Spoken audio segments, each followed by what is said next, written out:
নমস্কার, এডুচর্চায় সকলকে স্বাগত। এসএসকেএমএসকে শিক্ষক যারা 60 অপশন নিয়েছিলেন এবং বর্তমানে পরিস্থিতির চাপে আবার 65-তে ফিরতে চান, অর্থাৎ 60 যারা নিয়েছিলেন তারা আবার 65-তে ফিরতে চান, তারা এতদিনে জেনে গেছেন যে সহজে 65-তে ফেরার রাস্তা বন্ধ। একমাত্র রাস্তা রয়েছে কোর্ট কেস। আর এই কোর্ট কেসের আমরা দুটো রেজাল্ট কিন্তু ইতিমধ্যে পেয়ে গেছি। একজন হচ্ছেন এমএসকের শিক্ষক স্বপন কুমার সাউ মহাশয়ের, আর একজন হচ্ছে এসএসকের শিক্ষিকা ইতারানী দাসদের। এবং এই দুটো কেস কিন্তু মাননীয় অভিজিৎ গঙ্গোপাধ্যায়ের এজলাসে উঠেছিল এবং তিনি একটি সুন্দর রায় দিয়েছেন আমরা জানি।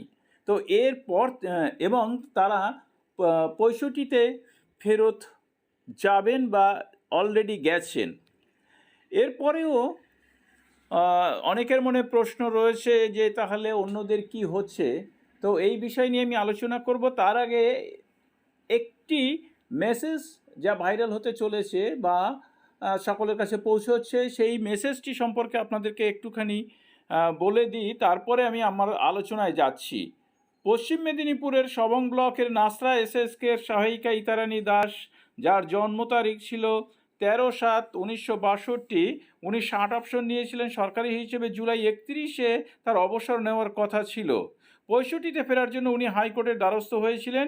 উনি কোর্টের অর্ডার বলে 65 ফিরে পেয়েছেন। যদি কোনো সহায়িকা 65-তে ফিরতে চান তাহলে কোর্টের সাহায্য নিন।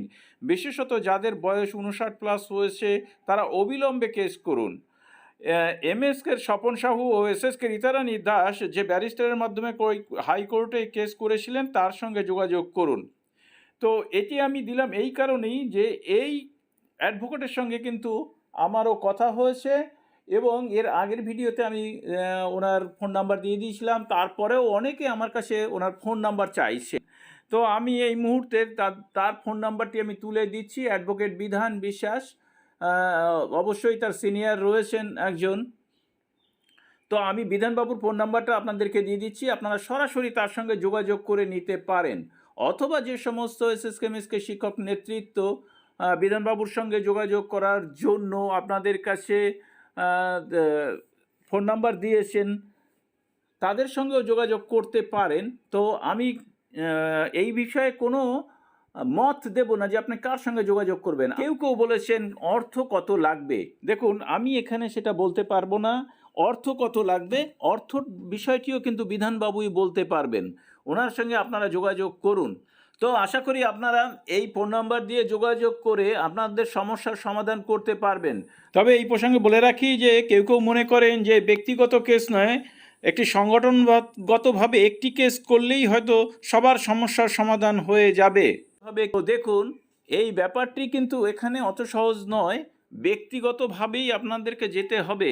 কেননা আমি অ্যাডভোকেটের সঙ্গে কথা বলে যা জেনেছি, প্রত্যেককেই কিন্তু ইন্ডিভিজুয়ালি এখানে কেস করা হচ্ছে এবং ইন্ডিভিজুয়ালি কিন্তু রায় হচ্ছে। কারণ সবার রিটায়ারমেন্ট কিন্তু একই দিনে নয়। সেই কারণে যে একটি কমন রায় হয়ে গেল আর সবাই পেয়ে গেলেন 65, সেরকম নয় কিন্তু। তবে হ্যাঁ, বেশি পরিমাণে যদি কেস করা যায় তাহলে যদি মাননীয় বিচারপতি একটা কমন রায় দেন যে যে যেতে ইচ্ছুক তাকেই ফিরিয়ে দেওয়া হোক, অথবা শিক্ষা দপ্তরকে যদি একটা রায় দিয়ে দেন যে আপনারা অপশন ক্রিয়েট করুন আর একবার, এবং সেই অপশনের পরিপ্রেক্ষিতে যারা নতুন করে সেই 60 অপশন ফেরত দিতে চায় এবং ফিরিয়ে দিয়ে 65 নিতে চায় তাদেরকে সুযোগ দেওয়া হোক। এরকম যদি কোনো একটা রায় হয়, তা সেরকম রায় তো 2-5 করলে হবে না। তো সেই একই সঙ্গে একাধিক ব্যক্তি যদি কেস করেন তাহলে হয়তো মাননীয় বিচারপতি যে সংখ্যাটা দেখে এরকম রায় করতেও পারেন। তখন শিক্ষা দপ্তর থেকে হয়তো একটা অপশন আবার ক্রিয়েট করা হতে পারে। কেননা এই মুহূর্তে যারা 60 অপশন নিয়েছেন তাদের ইপিএফ কবে কাটা হবে সেই বিষয়ে কিন্তু কোনো আশ্বাস পাওয়া যাচ্ছে না।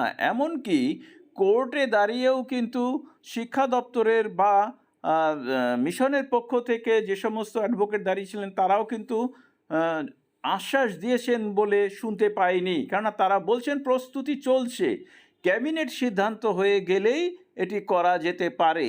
তো ক্যাবিনেট সিদ্ধান্ত কবে হবে এই বিষয় নিয়ে এখনও কিছু জানা যাচ্ছে না। যদি খুব দ্রুত হয়ে যায় তাহলে তো খুবই ভালো, আর তা যদি না হয় তাহলে প্রত্যেককেই কিন্তু কোর্ট কেসের মাধ্যমেই 65-এ ফিরে যেতে হবে। আমি বিশেষ করে বলছি যারা ইচ্ছুক তাদের ক্ষেত্রেই, যারা ইচ্ছুক নন তাদের ব্যাপারটি এখানে কিন্তু বিচার্য নয়। সকলকে ধন্যবাদ জানিয়ে শেষ করছি। ভালো থাকবেন, সুস্থ থাকবেন।